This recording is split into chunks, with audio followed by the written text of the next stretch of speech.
എന്റെ സമപ്രായക്കാരനും എന്റെ കളിക്കൂട്ടുകാരനും ഒക്കെ ഉള്ള ഒരാളുണ്ട്, എന്റെ നാട്ടുകാരനൊക്കെ ആയ ആളെ പേര് ഞാൻ പറയുന്നില്ല. ആ ആളും ഞാനും കൂടി നിരന്തരം, ഒരു മുസൽമാനാണ്, കടുത്ത ഇസ്ലാം മത വിശ്വാസിയാണ്, നിരന്തരം ചർച്ച ചെയ്യാറുണ്ട്. പല ചർച്ചകളിലും എനിക്ക് മുൻതൂക്കം കിട്ടാറുണ്ട്. അതേപോലെ തന്നെ അവനും ചില ചർച്ചകളിലൊക്കെ മുൻതൂക്കം കിട്ടാറുണ്ട്. അവനിൽ നിന്ന് എനിക്ക് കൂടുതൽ അറിവുകൾ നേടാൻ പറ്റിയിട്ടുണ്ട്. ഇന്ന് അവൻ എനിക്ക് ഒരറിവ് പകർന്നു തന്നു. അവൻ പറയുന്നത് അപ്പാടെ വിശ്വസിക്കുക എന്നൊരു സ്വഭാവം എനിക്കില്ല. ഞാൻ പറഞ്ഞത് അപ്പാടെ വിശ്വസിക്കൂല. ഞാൻ ഇനി എന്ത് പറഞ്ഞാലും അവൻ സീരിയസ് ആയിട്ട് എടുക്കില്ല. അവന് ഉറച്ചൊരു വിശ്വാസത്തിൽ പോകുന്ന വ്യക്തിയാണ്, അത് വേറെ കാര്യം.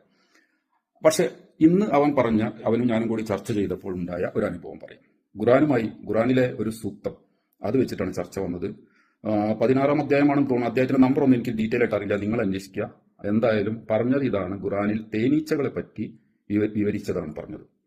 അപ്പൊ ഖുറാനിലാണ് തേനീച്ചകളിൽ പെൺ തേനീച്ചകളാണ് ജോലി ചെയ്യുന്നതെന്നും ആൺ തേനീച്ചകൾ ജോലി ചെയ്യുന്നില്ല, അവർ മടിയന്മാരാണെന്നും കൃത്യമായി വിവരിച്ച ഗ്രന്ഥം ഖുറാനാണ് എന്നാണ് അവൻ എന്നോട് പറഞ്ഞത്. അതിന്റെ ഫലമായിട്ട് ഞാൻ അത് അന്വേഷിക്കാൻ പോയി.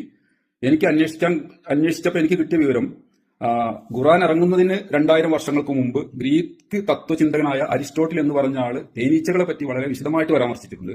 പക്ഷെ തേനീച്ചകളുടെ റാണിയാണെന്നല്ല അദ്ദേഹം വിചാരിച്ചിട്ടുള്ളത്, അദ്ദേഹം രാജാവാണെന്നാണ്.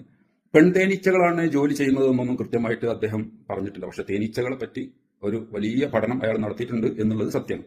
പിന്നീട് ഞാൻ അന്വേഷിച്ചത്, ഖുറാനിലാണോ ഇത് ആദ്യമായിട്ട് തേനീച്ചകൾ പെൺതേനീച്ചകളാണ്, അതോ മറ്റു മതഗ്രന്ഥങ്ങളിലുണ്ടോ എന്ന് ഞാൻ അന്വേഷിച്ചു. സത്യത്തിൽ മറ്റു ഒരു മതഗ്രന്ഥങ്ങളിലും പെൺതേനീച്ചകളാണ് ജോലി ചെയ്യുന്നത് എന്ന് എനിക്ക് കാണാൻ പറ്റിയില്ല. എനിക്ക് എന്റെ അന്വേഷണത്തിലൂടെ മനസ്സിലാക്കാൻ പറ്റിയില്ല. ഖുറാനിൽ അത് കൃത്യമായിട്ട് പറഞ്ഞിട്ടുണ്ട്. പിന്നെ ഞാൻ അന്വേഷിച്ചത്, ശാസ്ത്രീയമായിട്ട് എന്നാണ് ഈ പെൺതേനീച്ചകളാണ് ജോലി ചെയ്യുന്നത് എന്ന് അന്വേഷിച്ചത്, അത് കണ്ടെത്തിയത് എന്നാണ്. അത് ഖുറാൻ ഇറങ്ങി 1000 വർഷങ്ങൾക്ക് ശേഷമാണ്, ഏകദേശം 2000 വർഷങ്ങൾക്ക് ശേഷമാണ്.